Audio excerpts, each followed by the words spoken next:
সুপ্রিয় দর্শক, আসসালামু আলাইকুম। আনদিন হসপিটালের পাশে বিফ মার্কেট থেকে সবাইকে জানাই স্বাগতম। এই মুহূর্তে আমি আছি মা বাবার দোয়া রশিদের গোস্তের দোকানে। এখানে কিন্তু একদম বেশি সার গরু গোস্তগুলো পাওয়া যায়। তবে আজকে আমরা মাংস নিচ্ছি এখান থেকে। তবে নেওয়ার পরে রিভিউটা দিব আপনাদেরকে। তবে আজকে একটু জানি যে এগুলোর দাম দর কেমন যাচ্ছে। ভাইজান, আজকে গরুর গোস্তের দাম কেমন যাচ্ছে আপনাদের এখানে? ভালোই আছে, বেচা কিন্তু ভালো হচ্ছে। শুক্রবার না, মোটামুটি ভালো থাকে বেচা কিনা। প্রতি কেজি কত যাচ্ছে আজকে? 850 টাকা কেজি। 750।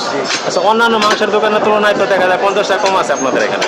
জি, কিছু কোনো জায়গায় 800 টাকাও বিক্রি হচ্ছে। হ্যাঁ, কিছু কিছু জায়গায় 800 টাকা বিক্রি হচ্ছে। বাচ্চাগুলো বলতে আছে আচ্ছা, আচ্ছা। 800 টাকা বিক্রি করে। আর আপনি মার্কেটের মধ্যে 750। 750 টাকা। আচ্ছা, কুরবানির আগে অথবা পরে ভাই দাম দর কি বাড়বে নাকি এরকমই থাকবে?